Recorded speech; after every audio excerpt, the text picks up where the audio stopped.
ಸ್ನೇಹಿತರೆ ನಮಸ್ಕಾರ. ನಾನು ಡಾಕ್ಟರ್ ಜಯಗೋವಿಂದ ಉಕ್ಕಿನಡ್ಕ ಸಾಹೇಬರ. ಇವತ್ತು ನಾವು ಮೈಗ್ರೇನ್ ಹೆಡೇಕ್ ಈ ರೋಗದ ಬಗ್ಗೆ, ಈ ರೋಗದ ಆಯುರ್ವೇದ ಚಿಕಿತ್ಸೆ, ಈ ರೋಗದ ಬಗ್ಗೆ ಚುಟುಕು ಮಾಹಿತಿಯನ್ನು ತಿಳ್ಕೊಳ್ಳೋಣ. ಸಣ್ಣ ಮಕ್ಕಳಿಂದ ಹಿಡಿದು ಸಾಮಾನ್ಯ 15ರಿಂದ 20 ವರ್ಷದಲ್ಲಿ ಬಹಳ ಸಾಮಾನ್ಯ ಹಿಡಿದು ವಯಸ್ಕರವರೆಗೂ ಈ ರೋಗ ಕಾಣಲಿಕ್ಕೆ ಸಿಗ್ತದೆ. ಸಾಧಾರಣ ಮೈಗ್ರೇನ್ ಹೆಡೇಕ್ ಬರುವವರಿಗೆ ಸಣ್ಣ ಪ್ರಾಯದಿಂದಲೇ ಇದು ಎಪಿಸೋಡ್ಸ್ ಕಾಣುವಂಥದ್ದು ಬಹಳ ಕಾಮನ್. ಇದು ಒಂದು 45 ವರ್ಷದ ನಂತರ ಪ್ರಥಮ ಮೈಗ್ರೇನ್ ಹೆಡೇಕ್ ಎಪಿಸೋಡ್ ಕಾಣುವಂಥದ್ದು ಬಹಳ ಅಪರೂಪ. ಗಂಡಸರಿಗಿಂತ ಮಹಿಳೆಯರಲ್ಲಿ ತುಂಬಾ ಜಾಸ್ತಿ ಇರ್ತದೆ. ಮೈಗ್ರೇನ್ ಅಂದರೆ ತಲೆನೋವು. ಆದರೆ ಎಲ್ಲ ತಲೆನೋವುಗಳು ಮೈಗ್ರೇನ್ ಆಗಿರಬೇಕಾಗಿಲ್ಲ. ಮೈಗ್ರೇನಿಗೆ ಅದರದ್ದೇ ಆದಂತಹ ಕೆಲವೊಂದು ಪೆಕ್ಯುಲಿಯರ್ ಸಿಂಪ್ಟಮ್ಸ್, ಅದರದ್ದೇ ಆದಂತಹ ಒಂದು ಕಾರ್ಡಿನಲ್ ಸಿಂಪ್ಟಮ್ಸ್ ಇದೆ. ಅದರಲ್ಲಿ ಒಂದು ಪಲ್ಸೇಟಿಂಗ್ ಹೆಡೇಕ್, ಪಲ್ಸೇಟಿಂಗ್ ನಾಡಿ ಹೊಡೆದ ಹಾಗೆ ತಲೆ ಹೊಡೆದು ಥ್ರಾಬಿಂಗ್, ಬಹಳ ತೀವ್ರತರವಾದಂತಹ ತಲೆನೋವು ಇರ್ತದೆ. ಸಾಮಾನ್ಯವಾಗಿ ಅದು ಅರ್ಧ ಭಾಗದಲ್ಲಿರ್ತದೆ, ತಲೆನೋವು ಒಂದೇ ಭಾಗದಲ್ಲಿರ್ತದೆ. ಆ ತಲೆನೋವು ಈ ಭಾಗದಲ್ಲಿ ಇರಬಹುದು, ಅದು ಹಿಂಭಾಗದವರೆಗೆ ಆಕ್ಸಿಪಿಟ್ ಕುತ್ತಿಗೆ ತನಕನೂ ಈ ತಲೆನೋವು ಹಬ್ಬುವ ಚಾನ್ಸಸ್ ಇದೆ. ಮತ್ತೆ ಈ ತಲೆನೋವಿನ ಜೊತೆಯಲ್ಲಿ ಎರಡು ಗ್ರೂಪಿನಲ್ಲಿ, ಅಂದ್ರೆ ಈ 4 ಲಕ್ಷಣಗಳಲ್ಲಿ ಕನಿಷ್ಠ ಒಂದು ಲಕ್ಷಣ ಅಂದ್ರೆ ಇರಲೇಬೇಕು. ಒಂದು ವಾಂತಿಯಾದಂತೆ ಆಗುವಂಥದ್ದು, ನಾಸಿಯಾ ಅಥವಾ ವಾಂತಿ ಆಗುವಂಥದ್ದು, ವಾಮಿಟಿಂಗ್. ನಾಸಿಯಾ ಅಥವಾ ವಾಮಿಟಿಂಗ್, ಅಥವಾ ಫೋಟೋಫೋಬಿಯಾ ಅಂದ್ರೆ ಶಬ್ದ ಕೇಳಲಿಕ್ಕೆ ಅಸಹನೆ ಅಥವಾ ಬೆಳಕನ್ನ ನೋಡುವಂಥದ್ದು ಅಸಹನೆ ಆಗುವಂಥದ್ದು ಅಥವಾ ಅದರಿಂದ ಜಾಸ್ತಿ ಆಗುವಂಥದ್ದು. ಈ ತಲೆನೋವು ಬಂದಾಗ ಈ 4ರಲ್ಲಿ ಯಾವುದಾದ್ರೂ ಒಂದು ಲಕ್ಷಣ ಇಲ್ಲದೆ ಹೋದರೆ ಅದನ್ನು ಮೈಗ್ರೇನ್ ಹೆಡೇಕ್ ಅಂತ ಹೇಳುವಂಥದ್ದು ಬಹುಶಃ ಕಷ್ಟ. ಅದು ಮೈಗ್ರೇನ್ ಹೆಡೇಕ್ ಆಗಿರಬೇಕಾಗಿಲ್ಲ. ಈ ತರ ವಿಧವಾದ ಬೇರೆ ಬೇರೆ ತರದಲ್ಲಿ ಮೈಗ್ರೇನ್ ಹೆಡೇಕ್ ಅಲ್ಲದೆ ಟೆನ್ಷನ್ ಹೆಡೇಕ್ ಬರ್ಬೋದು, ಕ್ಲಸ್ಟರ್ ಹೆಡೇಕ್ ಬರ್ಬೋದು, ಸರ್ವೈಕಲ್ ಅಡಿಕ್ಯುಲೋಪತಿಯಿಂದ ಬರುವಂತಹ ಹೆಡೇಕ್ ಬರ್ಬೋದು, ನ್ಯೂರಾಲಜಿಯಾಗಳು ಬರ್ಬೋದು, ಸೈನೋಸೈಟಿಸ್ ಇದ್ದಾಗ ಅದರಿಂದ ತಲೆನೋವುಗಳು ಬರ್ಬೋದು. ಹಾಗೆ ಈ ತಲೆನೋವುಗಳು ಬೇರೆ ಬೇರೆ ಕಾರಣಕ್ಕೂ ಕೂಡ ಕಾಣಬಹುದು. ಎಲ್ಲವೂ ಮೈಗ್ರೇನ್ ಹೆಡೇಕ್ ಅಂತ ಆಗಿರಬೇಕಾಗಿಲ್ಲ. ಹಾಗಾಗಿ ಆದರೆ ಮೈಗ್ರೇನ್ ಹೆಡೇಕ್ ಅಂತ ಹೇಳಬೇಕಿದ್ರೆ ಅದಕ್ಕೆ ಅದರದ್ದೇ ಆದಂತಹ ಈ ಲಕ್ಷಣಗಳು ಇದ್ದರೆ ಅದನ್ನ ಮೈಗ್ರೇನ್ ಅಂತ ಹೇಳಬಹುದು.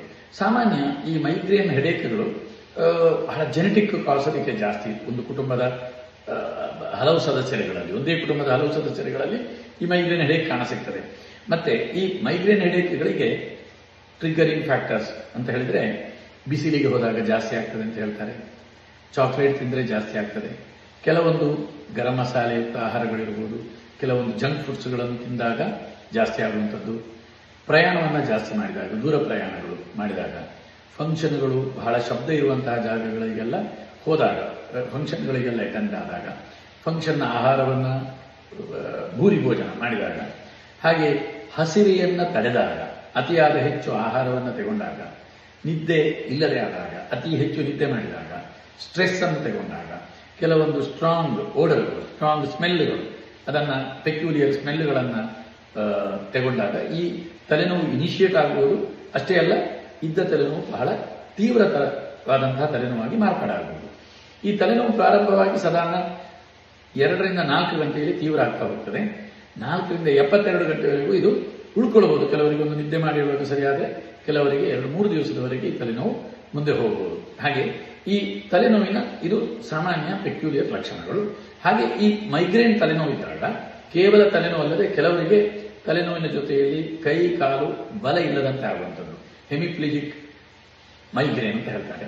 ಹಾಗೆ brain stem migraine, brain stem variant ಅಂತ ಹೇಳುವಂಥದ್ದು ಇನ್ನೊಂದು.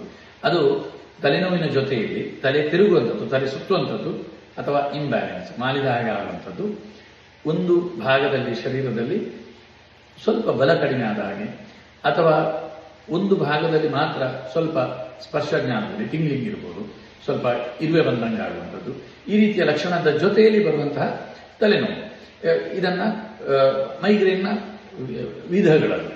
ಸೊ ಹಾಗೆ ಮೈಗ್ರೇನ್ ಇದ್ದಾಗ ಆರ ಅಂತ ಹೇಳಿದ್ರೆ ಕಣ್ಣುಗಳಿಗೆ ಬೇರೆ ಬೇರೆ ಆದಂತಹ ಶೇಪುಗಳು, ಚಿತ್ರಗಳ ತರ ಕಾಣುವಂಥದ್ದು, ಮಸುಕಾಗಿ ಕಾಣುವಂಥದ್ದು, ಫ್ಲಾಶ್ಗಳು ಹೋದಾಗೆ ಕಾಣುವಂಥದ್ದು, ಈ ರೀತಿಯಲ್ಲೆಲ್ಲ ಕಾಣುವಂಥದ್ದನ್ನು ಮೈಗ್ರೇನ್ ಆರ ಅಂತ ಹೇಳ್ತಾರೆ. ಇದು ಎಲ್ಲರಲ್ಲಿ ಬರಬೇಕಾಗಿಲ್ಲ, ಆದರೂ ಮೈಗ್ರೇನ್ ಇರುವ ಒಂದು ಸಾಮಾನ್ಯ 20-30% ಜನಕ್ಕಿಂತಲೂ ಜಾಸ್ತಿ ಈ ಆರ ಕೂಡ ಇರ್ತದೆ.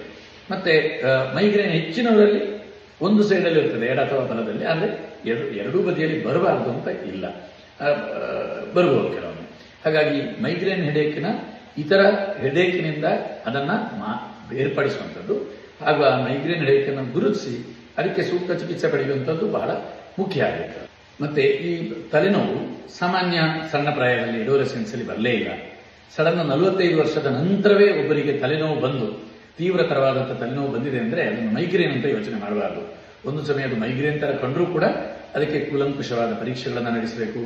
ಬಿಪಿಯಿಂದ ಬರಬಹುದು, ತಲೆಯಲ್ಲಿ ಎನ್ಯೂರಿಸಮ್ಸ್ ರಕ್ತನಾಳಗಳು ಗುಳ್ಳೆಗಳಂತಾಗುವಂಥದ್ದು ಬಂದಾಗ ಬರಬಹುದು, ಸ್ಟ್ರೋಕ್ಗಳು ಬಂದಾಗ ಬರಬಹುದು, ಹೆಮರೇಜಿಕ್ ಸ್ಟ್ರೋಕ್ ಇದ್ದಾಗ ಬರಬಹುದು, ಹಾಗೆ ತಲೆಯಲ್ಲಿ ಮೆದುಳಿನಲ್ಲಿ ಕೆಲವೊಂದು ಟ್ಯೂಮರ್ಗಳು ಬಂದಾಗ, ಹಾಗೆ ಬೇರೆ ಬೇರೆ ಸಂದರ್ಭದಲ್ಲಿ ಈ ತಲೆನೋವು 45 ವರ್ಷದ ನಂತರ ಬೇರೆ ಯಾವುದೇ ಮೈಗ್ರೇನ್ನ ಹಿನ್ನೆಲೆ ಇಲ್ಲದೆ ಬಂದಾಗ ನಾವು ಇತರ ರೋಗ ಇದೆಯೋ ಅಂತ ಹೇಳಿ ಅದನ್ನ ಪರೀಕ್ಷೆ ಮಾಡಿ ಅದನ್ನು ರೂಲ್ ಔಟ್ ಮಾಡಿ, ಅದು ಇಲ್ಲ ಅಂತ ಹೇಳಿ ಆದ ಮೇಲೆ ಮತ್ತೆ ಅದು ಮೈಗ್ರೇನ್ ಆಗಿದ್ರೆ ಅದನ್ನ ಮೈಗ್ರೇನ್ ಅಂತ ಕನ್ಸಿಡರ್ ಮಾಡಿ ಟ್ರೀಟ್ ಮಾಡಬೇಕಾಗ್ತದೆ. ಅದು ಮೈಗ್ರೇನ್ ಇರಬಾರ್ದು ಅಂತಲ್ಲ, ಆದರೆ ಪ್ರಪ್ರಥಮ ಬಾರಿಗೆ ಬಂದದ್ದೇ ಒಂದು ವಯಸ್ಸಿನ ನಂತರ ಅಂತಾದ್ರೆ ಅದನ್ನು ಮೈಗ್ರೇನ್ ಅಂತ ನೇರ ಮೈಗ್ರೇನ್ ತರವೇ ಕಂಡ್ರೂ ಕೂಡ ನೇರ ಮೈಗ್ರೇನ್ ಅಂತ ಅದನ್ನ ಕನ್ಸಿಡರ್ ಮಾಡದೇ ಇರುವುದು ಯಾವತ್ತೂ ಬುದ್ಧಿವಂತಿಕೆ. ಯಾಕಂತ ಹೇಳಿದ್ರೆ ಎಷ್ಟೋ ಸಲ ಅದು ಮೈಗ್ರೇನ್ ಆಗಿರೋದಿಲ್ಲ, ಕಾಣಲಿಕ್ಕೆ ಮೈಗ್ರೇನ್ ತರ ಇರಬಹುದು. ಆಯುರ್ವೇದದಲ್ಲಿ ಈ ಮೈಗ್ರೇನ್ ಹೆಡೇಕ್ಗಳನ್ನು ನಾವು ಆಯುರ್ವೇದದಲ್ಲಿ ವಿವರಿಸಿದ ಕ್ರಮವನ್ನು ಹೇಳಬೇಕಿದ್ರೆ ವಾತಜ ಶಿರಶೂಲ, ಪಿತ್ತಜ, ಕಫಜ ಶಿರಶೂಲ, ಕ್ರಿಮಿಜ ಶಿರಶೂಲ, ಹಾಗೆ ಅನಂತವಾತ, ಸೂರ್ಯಾವತ, ಅರ್ಧಾವವೇದಕ, ಈ ಎಲ್ಲ ತಲೆನೋವುಗಳು ಸಾಮಾನ್ಯ ಬೇರೆ ಬೇರೆ ತರಹದ ತಲೆನೋವುಗಳನ್ನು ವಿವರಿಸಿದ್ದಾರೆ. ಅದರಲ್ಲಿ ವಾತಜ ಶಿರಶೂಲ, ಅರ್ಧಾವವೇದಕ, ಸೂರ್ಯಾವರ್ತ ಮತ್ತು ಅನಂತವಾತ ಇದನ್ನ ಖಂಡಿತವಾಗಿಯೂ ನಾವು ಮೈಗ್ರೇನ್ ಹೆಡೇಕಿಗೆ ಸಂಬಂಧಿಸಿ ವಿವರಿಸಿದಂಥದ್ದು ಹೆಚ್ಚು ಅಂತ ಹೇಳ್ಬೋದು. ಹಾಗೆ ವಾತಪಿತ್ತಜ ಶಿರಶೂಲ ಅಂತ ಹೇಳಿ ನಾವು ಹೇಳಿದ್ರೆ ಅದನ್ನು ಕೂಡ ಒಂದು ಮೈಗ್ರೇನ್ ಸ್ಟ್ರಾಂಗ್ ವೇರಿಯಂಟ್ ಆಗಿ ತಗೊಳ್ಬಹುದು. ಹಾಗೆ ಅನಂತವಾತ ಅಂದ್ರೆ ಈ ಮೈಗ್ರೇನ್ ಜೊತೆ ಏನಿರ್ತದೆ ಅಂದ್ರೆ ಕಣ್ಣು ತುಂಬಿದ ಹಾಗೆ, ಕಣ್ಣು ಕೆಂಪಾಗುವಂಥದ್ದು. ಈ ರೀತಿಯಲ್ಲಿ ಮೈಗ್ರೇನ್ ಹೆಡೇಕ್ ಇದ್ದಾಗ ಎಷ್ಟೋ ಜನರಿಗೆ ಬರ್ತದೆ. ತೀವ್ರತರವಾದಂತಹ ಕಣ್ಣು ಇದು ತಲೆನೋವು ಕೂಡ ಇರ್ತದೆ. ಅದನ್ನು ನಮ್ಮ ಆಯುರ್ವೇದದಲ್ಲಿ ಅದನ್ನು ಅನಂತವಾತ ಅಂತೇಳಿ ವಿವರಿಸಿದ್ದಾರೆ. ಹಾಗೆ ಈ ಮೈಗ್ರೇನ್ ಅನ್ನ ಆಯುರ್ವೇದದಲ್ಲಿ ಬೇರೆ ಬೇರೆ ಪ್ರೆಸೆಂಟೇಷನ್ಗಳನ್ನ ಬೇರೆ ಬೇರೆ ರೀತಿಯಲ್ಲಿ ವಿವರಿಸಿದ್ದಾರೆ. ಪ್ಯೂರ್ ಪಿತ್ತಜ ಶಿರಶೂಲವನ್ನು ನಾವು ಸಾಮಾನ್ಯ ಈ ಇದಕ್ಕೆ ಸೈನುಸೈಟಿಸ್ ಇತ್ಯಾದಿಗಳಿಗೆ ಹೋಲಿಕೆ ಮಾಡಲಿಕ್ಕಾಗ್ತದೆ. ಅದೇ ಕ್ರಿಮಿಜ ಶಿರಶೂಲವನ್ನ ಸಿವಿಯರ್ ಎಕ್ಯೂಟ್ ಸೈನುಸೈಟಿಸ್ಗೆ ಹೋಲಿಸಬಹುದಾದಂತಹ ಒಂದು ತಲೆನೋವು. ಹಾಗಾಗಿ ಈ ಆಯುರ್ವೇದದಲ್ಲಿ ತಲೆನೋವುಗಳು ಬರುವಂತಹ ಬೇರೆ ಬೇರೆ ತಲೆನೋವುಗಳನ್ನ ಬೇರೆ ಬೇರೆ ರೀತಿಯಲ್ಲಿ ಅದನ್ನು ವಿವರಿಸಿದ್ದಾರೆ. ಹಾಗೆ ಅದಕ್ಕೆ ಸರಿಯಾಗಿ ನಾವು ಆ ವಿಭಾಗಗಳನ್ನು ಅರ್ಥ ಮಾಡಿಕೊಂಡು ಅದಕ್ಕೆ ಸೂಕ್ತವಾದ ಚಿಕಿತ್ಸೆಗಳನ್ನು ಕಾರಣ ಮಾಡ್ತೇವೆ. ಈ ಮೈಗ್ರೇನ್ ಹೆಡೇಕಿಗೆ ಏನು ಕಾರಣ, ಯಾವ ಕಾರಣದಿಂದ ಬರ್ತದೆ ಅಂತ ಆಗಲೇ ಹೇಳ್ತಿದ್ದಕ್ಕೆ ಜೆನೆಟಿಕ್ ಪ್ರಿಡಿಸ್ಪೊಸಿಷನ್ ಅಂದ್ರೆ ಜೆನೆಟಿಕ್ ಕಾಸ್ ತುಂಬಾ ಸ್ಟ್ರಾಂಗ್ ಆಗಿದೆ, ಮಹಿಳೆಯರಲ್ಲೇ ಜಾಸ್ತಿ ಬರ್ತದೆ. ಯಾಕೆ ಮಹಿಳೆಯರಲ್ಲೇ ಜಾಸ್ತಿ ಬರ್ತದೆ ಅಂತ ಹೇಳೋದಕ್ಕೆ ಸ್ಪಷ್ಟ ಉತ್ತರ ಇಲ್ಲ. ಆದರೆ ಈ ಮೈಗ್ರೇನ್ ಹೆಡೇಕ್ ಇರುವ ಎಲ್ಲರಲ್ಲಿಯೂ ಕೂಡ ಇನ್ಫ್ಲಮೇಟರಿ ಮಾರ್ಕರ್ಸ್ ಅಂತ ಹೇಳಿದ್ರೆ ಇಂಟರ್ಲೂಕಿನ್ಸ್, TNF ಆಲ್ಫಾ, CRP ಇದು ಸಾಮಾನ್ಯ ಸ್ವಲ್ಪ ಇಲಿವೇಟ್ ಆಗಿರುವಂಥದ್ದು, ನಾರ್ಮಲ್ಗಿಂತ ಜಾಸ್ತಿ ಇರುವಂಥದ್ದು ಬಹಳ ಸಾಮಾನ್ಯ. ಹಾಗಾಗಿ ಈ ಮೈಗ್ರೇನ್ ಹೆಡೇಕ್ಗಳಲ್ಲಿ ಇನ್ಫ್ಲಮೇಟರಿ ಮಾರ್ಕರ್ಸ್ ಹೆಚ್ಚಿರುವುದಂದ್ರೆ ಯಾವುದೇ ಇನ್ಫ್ಲಮೇಷನ್ಗೆ ಸಂಬಂಧಪಟ್ಟ ಸಮಸ್ಯೆಗಳು ಇರ್ತದೆ ಅಂತ ಹೇಳುವಂಥದ್ದು ಸ್ಪಷ್ಟ. ಇದನ್ನು ನಾವು ಆಯುರ್ವೇದದಲ್ಲಿ ಸಾಮದೋಷ ಅಂತ ಹೇಳ್ತೇವೆ. ಆಮ ಮತ್ತೆ ಸಾಮ. ಆಮ ಅಂದ್ರೆ ಈ ಸಾಮ ಅಂದ್ರೆ ಮೆಟಬಾಲಿಕ್ ಟಾಕ್ಸಿನ್ಸ್, ಅದು ಸರ್ಕ್ಯುಲೇಟ್ ಜಾಸ್ತಿ ಆದಾಗ ಅದರಿಂದ ಬರುವಂತಹ ವಿವಿಧ ರೋಗಗಳಿಗೆ ಸಾಮದೋಷದಿಂದ ಬರುವಂತಹ ರೋಗ ಅಂತ ಹೇಳಿ. ಹಾಗೆ ಈ ಮೈಗ್ರೇನ್ ಕೂಡ ಒಂದು ಅಂತಹ ಸಾಮದೋಷದಿಂದ ಬರುವಂತಹ ಒಂದು ಕಾಯಿಲೆ. ಹಾಗಾಗಿ ಇದಕ್ಕೆ ಸಾಮದೋಷಹರ ಚಿಕಿತ್ಸಾ ಅಂತ ಹೇಳಿದ್ರೆ ಇಮ್ಯುನೋಮಾಡ್ಯುಲೇಟರಿ ಟ್ರೀಟ್ಮೆಂಟ್. ಅದನ್ನು ನೀವು ಆಧುನಿಕ ವಿಜ್ಞಾನದ ಹೆಸರನ್ನು ಹೇಳಿ ಅದನ್ನು ಆಯುರ್ವೇದದ ಹೆಸರಲ್ಲಿ ಹೇಳಿ ಅದು ಎರಡೂ ಒಂದೇ. ಹಾಗಾಗಿ ಆಯುರ್ವೇದದಲ್ಲಿ ಹೇಳಿದಂಥದ್ದು ಕೂಡ ಅದು ಏನು ಹೇಳಿದಾರ ಅದೆಲ್ಲವೂ ಕೂಡ ಆಧುನಿಕ ವಿಜ್ಞಾನದಲ್ಲಿ ಒಂದೊಂದು ಕಡೆ ಸಿಗುವಂಥದ್ದೇ. ಹಾಗಾಗಿ ಇದಕ್ಕೆ ಆ ರೀತಿಯ ಸಾಮಹರ ಚಿಕಿತ್ಸೆ ಈ ಮೈಗ್ರೇನ್ ಹೆಡೇಕಿನ ವಿವಿಧ ಮೈಗ್ರೇನ್ ಹೆಡೇಕೆಗಳಿಗೆ ಬಹಳ ಮುಖ್ಯ. ಅದನ್ನ ಬೇರೆ ಬೇರೆ ಪ್ರೆಸೆಂಟೇಷನ್ ಆಧಾರದಲ್ಲಿ ಬೇರೆ ಬೇರೆ ರೀತಿಯ ಮೈಗ್ರೇನ್ ಹೆಡೇಕ್ ಆಧಾರದಲ್ಲಿ ಚಿಕಿತ್ಸೆ ಕೆಲವೊಂದು ವ್ಯಕ್ತಿಯಿಂದ ವ್ಯಕ್ತಿಗೆ ಭಿನ್ನ ಆಗಬಹುದು. ಬಹುಶಃ ಕಳೆದ ಕೆಲವು ವರ್ಷಗಳಿಂದ ಈಚೆ ಈ ಮೈಗ್ರೇನ್ ಹೆಡೇಕಿನ ಇನ್ಸಿಡೆಂಟ್ಗಳು ಜಾಸ್ತಿ ಆಗ್ತಾ ಇದೆ ಅಂತ ಹೇಳ್ಬೋದು. ಯಾಕೆಂತ ಹೇಳಿದ್ರೆ ಅದಕ್ಕೆ ಕಾರಣ ವಿಪರೀತ ಒತ್ತಡ, ಮಾನಸಿಕ ಒತ್ತಡಗಳು, ಆಹಾರದಲ್ಲಿ ಅತ್ಯಂತ ಜಂಕ್ ಫುಡ್ಗಳಂದ್ರೆ ಅದು ಇನ್ಫ್ಲಮೇಷನ್ ಅನ್ನು ಹೆಚ್ಚ ಮಾಡುವಂಥ ಸಾಮದೋಷಗಳನ್ನು, ಆಮವನ್ನು ಶರೀರದಲ್ಲಿ ಜಾಸ್ತಿ ಮಾಡುವಂತಹ ಆಹಾರ. ಇದು ಎಲ್ಲ ಅದನ್ನ ಆಯುರ್ವೇದದಲ್ಲಿ ಹೇಳುವಾಗ ಗ್ರಾಮ್ಯ ಆಹಾರ, ಪ್ರೋಸೆಸ್ಡ್ ಫುಡ್, ಜಂಕ್ ಫುಡ್, ಈ ರೀತಿಯಲ್ಲಿ ಅದನ್ನು ಆಯುರ್ವೇದದಲ್ಲಿ ಕೂಡ ಕರೆದಿದ್ದಾರೆ. ಗ್ರಾಮ್ಯ ಆಹಾರಗಳನ್ನು ವಿಪರೀತ ತಗೊಂಡ್ರೆ ಏನಾಗ್ತದೆ ಅಂತ ಹೇಳಿ ಆ ರೀತಿಯ ಜಂಕ್ ಫುಡ್ಗಳನ್ನು ಜಾಸ್ತಿ ಉಪಯೋಗ ಮಾಡುವಂಥದ್ದು, ವಿಪರೀತ ಒತ್ತಡದ ಜೀವನ ಶೈಲಿ, ವ್ಯಾಯಾಮರಹಿತ ಜೀವನ ಶೈಲಿ, ಇದೆಲ್ಲ ಇವತ್ತು ಬಹುಶಃ ಈ ಮೈಗ್ರೇನ್ ಹೆಡೇಕಿನ ಇನ್ಸಿಡೆಂಟ್ಗಳನ್ನು ಬಹಳ ಜಾಸ್ತಿ ಮಾಡಿದೆ ಅಂತ ಹೇಳ್ಬೋದು. ನಮ್ಮಲ್ಲಿ ಎಷ್ಟೋ ಜನ ಹಲವು ಚಿಕಿತ್ಸೆಗಳನ್ನು ಪ್ರಯತ್ನ ಮಾಡಿ ಮತ್ತೆ ಕೂಡ ಹೋಗಲಿಲ್ಲ. ಯಾಕೆಂದ್ರೆ ಈ ಮೈಗ್ರೇನ್ ಹೆಡೇಕ್ ಕೊಡುವಂಥದ್ದು ಸಾಮಾನ್ಯ ಕ್ರಾನಿಕ್ ಕಂಡೀಷನ್. ಅದನ್ನು ಸರಿಯಾದ ಚಿಕಿತ್ಸೆ ಮಾಡಿ ಸರಿಯಾದ ಅದಕ್ಕೆ ಪಥ್ಯೋಪಚಾರಗಳನ್ನು ಮಾಡದಿದ್ದರೆ ಅದು ಕೆಲವೊಮ್ಮೆ ಸಂಪೂರ್ಣ ಗುಣ ಆಗಲಿಕ್ಕೆ ಕೇಳೋದಿಲ್ಲ. ಹಾಗಾಗಿ ಅದನ್ನು ಚಿಕಿತ್ಸೆ ಮಾಡುವಾಗ ಅದಕ್ಕೆ ಸೂಕ್ತ ಔಷಧಿಗಳು, ಸೂಕ್ತ ಪಥ್ಯ, ಸೂಕ್ತ ಇದು ಆಹಾರ ವಿಹಾರ ಅಂತ ಹೇಳ್ತೇವೆ ನಾವು, ಮತ್ತೆ ಔಷಧಿ. ಈ ಆಹಾರ ವಿಹಾರ ಅಂದರೆ ಬಿಸಿಲಿಗೆ ಜಾಸ್ತಿ ಹೋಗದೇ ಇರುವಂಥದ್ದು ಇತ್ಯಾದಿಗಳಲ್ಲಿ ವಿಹಾರದಲ್ಲಿ ಬಂದರೆ, ಆಹಾರದಲ್ಲಿ ಜಂಕ್ ಫುಡ್ ತಗೊಳ್ಳದೇ ಇರುವಂಥದ್ದು, ಚಾಕ್ಲೇಟ್ ಅನ್ನು ಕಡಿಮೆ ತಗೊಳ್ಳುವಂಥದ್ದು, ಗರಂ ಮಸಾಲೆ ತಗೊಳ್ಳದೇ ಇರುವಂಥದ್ದು, ಹಾಗೆ ಹಸಿವೆ ಆಗುವಾಗ ಆಹಾರವನ್ನು ತೆಗೊಳ್ಳದೆ ಕೂತ್ಕೊಳ್ಬಾರ್ದು, ಸ್ವಲ್ಪ ಏನಾದರೂ ಆಹಾರ ತೆಗೊಳ್ಬೇಕು. ಹಾಗೆ ವಿಪರೀತ ಅತಿಯಾದ ಜಾಸ್ತಿ ಆಹಾರವನ್ನು ತಗೊಳ್ಬಾರ್ದು. ಮೊದಲು ತಗೊಂಡ ಆಹಾರ ಜೀರ್ಣ ಆಗುವ ಮೊದಲು ಮತ್ತೆ ಪುನಃ ಆಹಾರವನ್ನು ಮೇಲೆ ತಗೊಳ್ಳುವಂಥದ್ದು, ಇದನ್ನೆಲ್ಲ ಮಾಡಬಾರದು. ಈ ರೀತಿಯ ಪಥ್ಯಕ್ರಮಗಳು ಇದನ್ನೆಲ್ಲ ಪಾಲನೆ ಮಾಡುವಂಥದ್ದು, ಅದರ ಜೊತೆಯಲ್ಲಿ ಸೂಕ್ತ ಔಷಧಿಯನ್ನು ತಗೊಳ್ಳುವಂಥದ್ದು.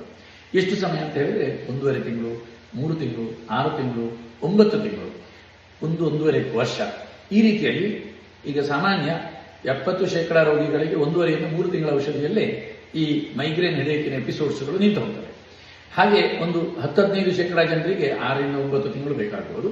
ಇನ್ನೊಂದು 10-15% ಜನರಿಗೆ ಅತ್ಯಂತ 20-25 ವರ್ಷದ ಮೈಗ್ರೇನ್ ಹೆಡೇಕ್ ಇದೆ ಅಂತ ಹೇಳಿಕೊಂಡು ಇನ್ನೂ ಕಡಿಮೆ ಆಗಲಿಲ್ಲ ಅಂತ ಬರೋರು ಇರ್ತಾರೆ. ಅವರಿಗೆ 1.5 ವರ್ಷದ ಚಿಕಿತ್ಸೆ, ನಿರಂತರ ಚಿಕಿತ್ಸೆಯು ಬೇಕಾಗ್ತದೆ. ಅದು ಈ ರೋಗಿ ಬಲ ಅಂತ ನಾವು ಹೇಳ್ತೇವೆ. ರೋಗದ ಬಲ ಜಾಸ್ತಿ ಇದ್ದಾಗ ಚಿಕಿತ್ಸೆಯು ಕೂಡ ಸ್ವಲ್ಪ ಬಲವಾಗಿ ದೀರ್ಘವಾಗಿ ಬೇಕಾಗಿ ಬರಬಹುದು. ಹಾಗಾಗಿ ಕೆಲವೊಮ್ಮೆ ಮೈಗ್ರೇನ್ನ ಚಿಕಿತ್ಸೆ ಕೆಲವೊಂದು ರೋಗಿಗಳಲ್ಲಿ ದೀರ್ಘ ಆಗ್ಬೋದು. ಆದರೆ ಬಹುತೇಕ ರೋಗಿಗಳಲ್ಲಿ 1.5 3 ತಿಂಗಳು, 4 ತಿಂಗಳು, 5 ತಿಂಗಳು ಚಿಕಿತ್ಸೆಯನ್ನು ಮಾಡಿದಾಗ ಈ ಮೈಗ್ರೇನ್ ಹೆಡೇಕಿನ ಎಪಿಸೋಡ್ಗಳು ಬರುವಂಥದ್ದು ನಿಲ್ತದೆ. ಮತ್ತೆ ಪಥ್ಯಗಳನ್ನು ಹಾಗೆ, ಪಥ್ಯಗಳನ್ನು ನಿರಂತರ ಜೀವನ ಪರ್ಯಂತ ಮಾಡಬೇಕು ಅಂತಿಲ್ಲ, ಆದರೂ ವಿಪರೀತವಾದಂತಹ ಅಪಥ್ಯಗಳನ್ನು ಮಾಡದೇ ಇರುವುದು ಯಾವತ್ತೂ ಒಳ್ಳೆಯದು. ಹಾಗಾಗಿ ಈ ಮೈಗ್ರೇನ್ ಹೆಡೇಕಿಗೆ ಆಯುರ್ವೇದ ಅಂತ ಹೇಳಿದ್ರೆ ನಾವು 2-3 ಸಾವಿರ ವರ್ಷ ಹಿಂದಿನ ಚಿಕಿತ್ಸಾ ಪದ್ಧತಿ ಅಂತ ಹೇಳ್ತೇವೆ. ಈ 2-3 ಸಾವಿರ ವರ್ಷದ ಹಿಂದಿನ ಪದ್ಧತಿ ಆದರೂ ಕೂಡ ಇಂದು ಕೂಡ ಈ ಮೈಗ್ರೇನ್ ಹೆಡೇಕಿಗೆ ಅತ್ಯಂತ ಸೂಕ್ತವಾದಂತಹ ಚಿಕಿತ್ಸೆ ಇದು ಆಯುರ್ವೇದದಲ್ಲೇ ಸಿಗ್ತದೆ ಅಂತ ನಾವು ಹೇಳ್ಬೋದು. ಯಾಕೆಂತ ಹೇಳಿದ್ರೆ ನಾವು ನೋಡ್ತೇವೆ ಬಹಳಷ್ಟು ಬೇರೆ ಬೇರೆ ವಿಧವಾದಂತಹ ಚಿಕಿತ್ಸೆ ಮಾಡಿ ನಂತರ ಆಯುರ್ವೇದ ಚಿಕಿತ್ಸೆ ಅಂತ ನಮ್ಮಲ್ಲಿ ಬಂದಾಗ ಅವರು ಬಹಳ ಚೆನ್ನಾಗಿ ಅದರಿಂದ ಗುಣಮುಖರಾಗ್ತಾರೆ ಬಹುತೇಕ ಮಂದಿ. ಹಾಗಾಗಿ ಈ ಮೈಗ್ರೇನ್ ಹೆಡೇಕ್ ಆಯುರ್ವೇದ ಚಿಕಿತ್ಸೆಗೆ ಅತ್ಯಂತ ಸೂಕ್ತವಾದಂತಹ ಒಂದು ರೋಗ. ಹಾಗಾಗಿ ಈ ಮೈಗ್ರೇನ್ ಹೆಡೇಕ್ ಬಂದಾಗ ಆಯುರ್ವೇದ ಚಿಕಿತ್ಸೆಯನ್ನ ಪ್ರಯತ್ನ ಮಾಡುವಂಥದ್ದು ಅಷ್ಟೇ ಇರುತ್ತೆ. ಇನ್ನೊಂದು ಮೈಗ್ರೇನ್ ವೇರಿಯಂಟ್, ಅದು ಅಬ್ಡಮಿನಲ್ ಮೈಗ್ರೇನ್, ಸಾಮಾನ್ಯ ಮಕ್ಕಳಲ್ಲಿ ಬರ್ತದೆ. ಈ ಅಬ್ಡಮಿನಲ್ ಮೈಗ್ರೇನ್ ಅಂತ ಹೇಳಿದ್ರೆ ಹೊಟ್ಟೆ ನೋವು, ವಾಂತಿ, ಜೊತೆಯಲ್ಲಿ ತಲೆನೋವು ಇರಬಹುದು. ವಾಂತಿ ಆಗದೆ ವಾಂತಿ ಬಂದಂತೆ ಆಗಬಹುದು, ಕೇವಲ ಹೊಟ್ಟೆ ನೋವು ಇರಬಹುದು. ಆದರೆ ಇದು ಈ ಪೀರಿಯಾಡಿಕ್ ಆಗಿ ಕೆಲವು ಮಕ್ಕಳಿಗೆ ಶಾಲೆಗೆ ಹೋಗ್ಲಿಕ್ಕಾಗುವ ಹೊಟ್ಟೆ ನೋವು ಶುರುವಾಗೋದು, ಎಕ್ಸಾಮ್ ಹತ್ರ ಬಂದಾಗ ಹೊಟ್ಟೆ ನೋವು ಶುರುವಾಗೋದು, ಏನಾದರೂ ಟೆನ್ಷನ್ನ ತೊಂದರೆಗಳು, ಓದಲಿಕ್ಕೆ ಕಷ್ಟ ಆಗ್ತದೆ ಅಂತಾಗುವಾಗ, ಯಾವುದೋ ಒಂದು ಕಷ್ಟದ ಕೆಲಸ ಹೇಳಿದಾಗ, ಏನೋ ಅವರಿಗೆ ಇಷ್ಟ ಇಲ್ಲದ ಕೆಲಸವನ್ನು ಹೇಳಿದಾಗ, ಸೊ ಎಷ್ಟೋ ಮಕ್ಕಳಿಗೆ ಇಂಥ ಸಂದರ್ಭದಲ್ಲೆಲ್ಲ ಸಣ್ಣ ಹೊಟ್ಟೆ ನೋವು ಬರುವುದು, ಹೊಟ್ಟೆ ಡಿಸ್ಕಂಫರ್ಟ್, ಕಲಸಿದಂತಾಗುವಂಥದ್ದು, ವಾಂತಿ ಬಂದಂತಾಗುವಂಥದ್ದು, ಈ ರೀತಿಯೆಲ್ಲ ಆಗ್ತದೆ. ಇದು ಎಷ್ಟೋ ಸಲ ಇದನ್ನು ಗ್ಯಾಸ್ಟ್ರೈಟಿಸ್ನ ಚಿಕಿತ್ಸೆ ಅಂತೇಳಿ ಗ್ಯಾಸ್ಟ್ರೈಟಿಸ್ ಚಿಕಿತ್ಸೆ ಕೊಡ್ತಾರೆ. ಇದಕ್ಕೆ ಆಯುರ್ವೇದ ಚಿಕಿತ್ಸೆ ಯಾವತ್ತೂ ಸೂಕ್ತ. ಇದಕ್ಕೆ ನಾವು ಮೈಗ್ರೇನ್ನ ಚಿಕಿತ್ಸೆ ಕೊಟ್ಟು ಬಿಡ್ತೇವೆ. 1 ವಾರದೊಳಗೆ ಹೆಚ್ಚಿನ ಮಕ್ಕಳು 80% ಗುಣ ಆಗಿರ್ತಾರೆ. 1-1.5 ತಿಂಗಳು ತಗೊಂಡ್ರೆ ಆ ಹೊಟ್ಟೆ ನೋವು ಮತ್ತೆ ಬರುವುದಿಲ್ಲ. ಸೊ ಹೀಗೆ ಮಕ್ಕಳಲ್ಲಿ ಕೆಲವೊಮ್ಮೆ ಈ ಮೈಗ್ರೇನ್ ತಲೆನೋವು ಇಲ್ಲದೆ ಕೇವಲ ಹೊಟ್ಟೆಯ ಲಕ್ಷಣ ಆಗಿ ಬರ್ಬೋದು. ಆದರೆ ಹೊಟ್ಟೆ ಲಕ್ಷಣದ ಜೊತೆ ತಲೆನೋವು ಇರ್ಬೋದು. ಹಾಗಾಗಿ ಮಕ್ಕಳಲ್ಲಿ ಹೊಟ್ಟೆ ನೋವು ಬಂದಾಗ ಅದರ ಲಕ್ಷಣಗಳು, ಆ ಮೈಗ್ರೇನ್ ಟ್ರಿಗರ್ನ ಲಕ್ಷಣಗಳು ಇದ್ದಾಗ ಅದನ್ನು ಯಾವತ್ತೂ ಅಬ್ಡಮಿನಲ್ ಮೈಗ್ರೇನ್ ಅಂತ ಹೇಳಿ ನಾವು ಚಿಕಿತ್ಸೆ ಮಾಡ್ತೇವೆ. ಆ ರೀತಿ ಮಾಡಬೇಕು. ಅದು ಬಹಳ ಬೇಗನೆ ಗುಣ ಆಗ್ತದೆ ಕೂಡ ಮೈಗ್ರೇನ್ ಅಂತ ಚಿಕಿತ್ಸೆ ಮಾಡಿದರೆ. ಎಷ್ಟೋ ಸಲ ಈ ಅಬ್ಡಮಿನಲ್ ಮೈಗ್ರೇನ್ ಜೊತೆಯಲ್ಲಿ ತಲೆ ತಿರುಗುವುದು ಕೂಡ ತುಂಬಾ ಕಾಮನ್ ಆಗಿರುವಂತಹ ಲಕ್ಷಣ ಆಗಿರ್ತದೆ ಮಕ್ಕಳಲ್ಲಿ. ಅದು ಕೂಡ ಈ ಮೈಗ್ರೇನ್ ಚಿಕಿತ್ಸೆ ಕೊಟ್ಟಾಗ ಅದು ಗುಣಮುಖ ಆಗ್ತದೆ. ಉಕ್ಕಿನಡ್ಕಾಸ ಆಯುರ್ವೇದದಲ್ಲಿ ಮೈಗ್ರೇನ್ ಚಿಕಿತ್ಸೆಗೆ ಬಹಳ ಪರಿಣಾಮಕಾರಿ ಚಿಕಿತ್ಸೆ ಬಹಳ ದಶಕಗಳಿಂದಲೇ ನಡೀತಾ ಇರುವಂಥದ್ದು. ಮೊದಲೆಲ್ಲ ಕಟ್ಟು ಕಷಾಯಗಳು ಅಂತ ಹೇಳಿದ್ರೆ ನಾವು ಕಷಾಯ ಪೌಡರ್ಗಳನ್ನು ಮನೆಗೆ ರೋಗಿಗೆ ಕೊಡ್ತಿತ್ತು. ಅವರು ಅದನ್ನು ಕುದಿಸಿ ತಯಾರು ಮಾಡಿ ಕುಡಿಬೇಕಾಗ್ತಿತ್ತು. ಇವಾಗ ನಾವು ಅದಕ್ಕೆ ಈ ವ್ಯಾಕ್ಯೂಮ್ ಕಾನ್ಸಂಟ್ರೇಟರ್ ಅಂತ ಹೇಳುವಂಥ ಒಂದು ಪ್ಲಾಂಟನ್ನೇ ಇನ್ಸ್ಟಾಲ್ ಮಾಡಿದ್ದೇವೆ. ಆ ಪ್ಲಾಂಟಲ್ಲಿ ಅದನ್ನು ನಾವು ಈ ಮೂಲಿಕೆಗಳ ಯಾವುದೇ ಔಷಧೀಯ ಘಟಕಗಳಿಗೆ, ಅದರ ಮಾಲಿಕ್ಯೂಲ್ಗಳಿಗೆ ಹಾನಿಯಾಗದ ರೀತಿಯಲ್ಲಿ ಅದರ ಘಟಕಗಳನ್ನು ಎಕ್ಸ್ಟ್ರಾಕ್ಟ್ ಮಾಡಿ ಅದನ್ನು ಘನೀಕರಿಸಿ ಅದನ್ನು ಮಾತ್ರೆಯ ರೂಪಕ್ಕೆ ತಂದು ಇವತ್ತು ನಾವೊಂದು ಮೈಗ್ರೇನಿಕ್ಸ್ ಟ್ಯಾಬ್ಲೆಟ್ ಅಂತ ಹೇಳಿ ಒಂದು ಹೊಸ ಮಾತ್ರೆಯನ್ನೇ ಕೂಡ ಹೊರತಂದಿದ್ದೇವೆ. ಈ ಮಾತ್ರೆಯ ವಿಶೇಷತೆ ಏನಂದರೆ, ನಾನು ಆಗಲೇ ಹೇಳಿದೆ, ಮೈಗ್ರೇನ್ ಹೆಡೇಕ್ಗಳ ವೇರಿಯಂಟ್ಗಳು, ಕೆಲವೊಂದು ಮೈಗ್ರೇನ್ ಹೆಡೇಕ್ಗಳು ಕೆಲವೊಂದು ಔಷಧಿಗಳನ್ನು ನಾವು ಕೆಲವರಲ್ಲಿ ಬದಲಿಸಬೇಕಾಗ್ತದೆ. ಇದನ್ನು ನಾವು ಬೇರೆ ಬೇರೆ ವೇರಿಯಂಟ್ಸ್ಗಳಲ್ಲಿ, ಇದು ಸಾಮಾನ್ಯ ಒಂದೇ ಔಷಧಿಯಲ್ಲಿ ಈ ಮಾತ್ರೆ, ಅದಕ್ಕೆ ಕೆಲವೊಂದರಲ್ಲಿ ನಾವು ಇನ್ನೊಂದು ಸಿರಪ್ಗಳನ್ನು ಕೂಡ ಆ್ಯಡ್ ಮಾಡಬೇಕಾಗ್ತದೆ. ಅದನ್ನು ಒಂದೋ ಎರಡೋ ಔಷಧಿಗಳನ್ನು ಕೊಟ್ಟು ಈ ಮೈಗ್ರೇನ್ ಹೆಡೇಕನ್ನು ಗುಣಮುಖ ಮಾಡುವಂಥದ್ದು ಸಾಧ್ಯ ಇರುವ ರೀತಿಯಲ್ಲಿ ಅದನ್ನು ನಾವು ಡಿಸೈನ್ ಮಾಡಿದ್ದೇವೆ. ಹಾಗೆ ಇದೀಗ ಇದರ ಅನುಕೂಲ ಅಂದರೆ ರೋಗಿಗಳಿಗೆ ಇವತ್ತು ತಗೊಂಡು ಹೋಗುವುದು, ಅದನ್ನು ಕ್ಯಾರಿ ಮಾಡುವಂಥದ್ದೆಲ್ಲ ಕಷ್ಟ ಆಗ್ತದೆ. ಆವಾಗ ಒಂದು ಎರಡೆರಡು ಮಾತ್ರೆ 3 ಸಲ ತಗೊಳ್ಳುವಂಥದ್ದು, ಅಗತ್ಯವಿದ್ದರೆ ಮತ್ತೊಂದು ಸಿರಪ್ 2 ಬಾರಿ ತಗೊಳ್ಳುವಂಥದ್ದು. ಈ ರೀತಿ ತಗೊಂಡ್ರೆ ಮೈಗ್ರೇನ್ ಚಿಕಿತ್ಸೆ ಆಗಿ ಹೋಗ್ತದೆ. ಈಗ ಹಾಗೆ ಮೊದಲಿನ ಹಾಗೆ ಕಷಾಯ 2-3 ಮಾತ್ರೆಗಳು, 2 ಕಷಾಯಗಳು ಈ ರೀತಿ ತಗೊಳ್ಳುವಂಥ ಅಗತ್ಯ ಬರುವುದಿಲ್ಲ. ಹಾಗೆ ಈ ಮಾತ್ರೆಯನ್ನು ತಗೊಳ್ಳುವಂಥದ್ದು ಅತ್ಯಂತ ಸುಲಭ ಮತ್ತು ಪರಿಣಾಮ ಕೂಡ ಹಾಗೆ ಅತ್ಯಂತ ಬೇಗನೆ ಸಿಗ್ತದೆ. ಎಷ್ಟೋ ರೋಗಿಗಳು ನಿತ್ಯ ಎಪಿಸೋಡ್ಸ್ ಬರುವವರು ನಮ್ಮಲ್ಲಿ ಬರ್ತಾರೆ. ಪ್ರತಿದಿನ ನನಗೆ ಮೈಗ್ರೇನ್ ಹೆಡೇಕ್ ಬರ್ತದೆ, ವಾಂತಿ ಆದಾಗ ಆಗ್ತದೆ, ತೊಂದರೆ, ತಲೆನೋವು ಬಂದು ಇರುವಂಥವರೆಲ್ಲ. ಅವರೆಲ್ಲ ಒಂದು ವಾರದ ಚಿಕಿತ್ಸೆ ತಗೊಂಡು ಬಂದ ನಂತರವೇ, ಇಲ್ಲ ಈ ವಾರದಲ್ಲಿ ನನಗೆ ಒಂದೇ ಎಪಿಸೋಡ್ ಇರಲಿಲ್ಲ ಅಂತ ಹೇಳಿ ಆ ಒಂದೇ ವಾರದಲ್ಲಿ ಹೇಳುವಂಥ ಅನೇಕ ರೋಗಿಗಳು ನಮ್ಮಲ್ಲಿ ಇರ್ತಾರೆ. ಹಾಗಾಗಿ ಈ ಔಷಧಿಯ ಪರಿಣಾಮಕಾರಿತ್ವವನ್ನು ಕಂಡು ಎಷ್ಟೋ ರೋಗಿಗಳು ಅದನ್ನು ಈ ಕಷಾಯ ರೂಪದಲ್ಲಿ ಅದನ್ನು ಮನೆಯಲ್ಲಿ ತಯಾರು ಮಾಡುವಂಥದ್ದು, ಇದೆಲ್ಲ ಅವರಿಗೆ ಕಷ್ಟ ಅಂತ ಆಗುವುದನ್ನು ನಾವು ಮನಗಂಡು ಅದನ್ನು ನಾವು ಈಗಿನ ಆಧುನಿಕ ಏನು ಮೆಥಡ್ಗಳಿದೆಯೋ ಅದನ್ನು ಉಪಯೋಗಿಸಿಕೊಂಡು ಅದರ ಟ್ರೆಡಿಷನಲ್ ವ್ಯಾಲ್ಯೂ ಈ ಮಾತ್ರೆಯಲ್ಲಿ ಬರುವ ರೀತಿಯಲ್ಲಿ ಅದನ್ನು ನಾವು ಟ್ರಾನ್ಸ್ಫಾರ್ಮ್ ಮಾಡಿದ್ದೇವೆ. ಹಾಗೆ ಈ ಮೈಗ್ರೇನಿಕ್ಸ್ ಟ್ಯಾಬ್ಲೆಟ್ ಅಂತ ಹೇಳುವಂಥದ್ದು ಅದು ಮೈಗ್ರೇನ್ ಹೆಡೇಕ್ ಅಲ್ಲದೆ ಇನ್ನು ಅನೇಕ ಕಾಯಿಲೆಗಳಲ್ಲಿ, ನಾನು ಆಗಲೇ ಹೇಳಿದ್ದು ಸಾಮದೋಷ ನಿವಾರಣೆಯನ್ನು ಮಾಡುವಂಥದ್ದು ಅಂತ ಹೇಳಿ. ಸಾಮದೋಷ ಅಂತ ಹೇಳಿದರೆ ಮೆಟಬಾಲಿಕ್ ಟಾಕ್ಸಿನ್ಸ್. ಇದರಿಂದ ಬೇರೆ ಬೇರೆ ರೀತಿಯಲ್ಲಿ ಇನ್ನೂ ಹಲವು ರೋಗಗಳು ಬರ್ತದೆ. ಇದಲ್ಲದೆ ಸಂದರ್ಭವನ್ನು ನೋಡಿಕೊಂಡು ನಾವು ಇದನ್ನು ಇನ್ನೂ ಹಲವು ರೋಗಗಳಲ್ಲಿ ಯೂಸ್ ಮಾಡಲಿಕ್ಕಾಗ್ತದೆ. ಇದು ನಮಗೆ ಬರುವಂಥದ್ದು ಅಂದರೆ ನಮ್ಮಲ್ಲಿ ಸೈಡ್ ಎಫೆಕ್ಟ್ ಅಂತ ಹೇಳುವಂಥದ್ದು ಎಷ್ಟೋ ಜನ ಒಬ್ಬರು ಹಿಡಿತಾರೆ. ವಾಸ್ತವದಲ್ಲಿ ಏನಾಗ್ತದೆ ಅಂದರೆ ನಮ್ಮಲ್ಲಿ ಸೈಡ್ ಬೆನಿಫಿಟೇ ಸಿಗುವಂಥದ್ದು ಜಾಸ್ತಿ. ಮೈಗ್ರೇನ್ ಹೆಡೇಕಿಗೆ ಅಂತೇಳಿ ಔಷಧಿಯನ್ನು ತಗೊಂಡೋದವರು, ನನಗೆ ಇದರ ಮೊದಲು ಬೇರೆ ಇನ್ನೊಂದು ಸಮಸ್ಯೆ ಇತ್ತು, ಸ್ವಲ್ಪ ಗಂಟಿನಲ್ಲಿ ನೋವಿತ್ತು, ಸ್ವಲ್ಪ ನನಗೆ ಮೊದಲು ಶೀತ ಇರ್ತಿತ್ತು, ಮೊದಲು ಸ್ವಲ್ಪ ಉಬ್ಬಸ ಇರ್ತಿತ್ತು, ಇದು ಕೂಡ ಕಡಿಮೆ ಆಯಿತು. ಈ ರೀತಿಯ ತುಂಬ ಫೀಡ್ಬ್ಯಾಕ್ಗಳು ನಮಗೆ ಇದರಲ್ಲಿ ಬರ್ತದೆ. ಅಂದರೆ ಅದರಲ್ಲಿರುವಂಥ ಔಷಧಿಯ ಘಟಕಗಳೇ ಅದು ಇಮ್ಯುನೋ ಮಾಡ್ಯುಲೇಟರ್ಸ್, ನಮಗೆ ಮೂಲಕ್ಕೆ ಚಿಕಿತ್ಸೆ. ಹಾಗಾಗಿ ಈ ರೀತಿ ಚಿಕಿತ್ಸೆ ಅದರಲ್ಲಿ ಸಿಗುವುದರಿಂದ ಅದು ಬಹಳ ಚೆನ್ನಾಗಿ ನಮ್ಮ ಸಿಸ್ಟಮ್ ಅನ್ನು ಸರಿ ಮಾಡಿಕೊಂಡು ಅದು ಮೈಗ್ರೇನ್ ಹೆಡೇಕ್ ಅಲ್ಲದೆ ಕೆಲವೊಂದು ಬೇರೆ ಸಮಸ್ಯೆಗಳಿದ್ದರೂ ಅದನ್ನು ಕೂಡ ಗುಣ ಮಾಡಿದ್ರು ಅದರಲ್ಲಿ ಆಶ್ಚರ್ಯ ಇರುವುದಿಲ್ಲ. ಕೆಲವೊಂದು ಅತ್ಯಂತ ತೀವ್ರವಾಗಿರುವಂಥ ಮೈಗ್ರೇನ್ ಹೆಡೇಕಿಗೆ ಔಷಧಿ ಮಾತ್ರದಿಂದ ಕೆಲವೊಮ್ಮೆ ಅಷ್ಟು ಬೇಗನೆ ಗುಣ ಆಗಲಿಕ್ಕೆ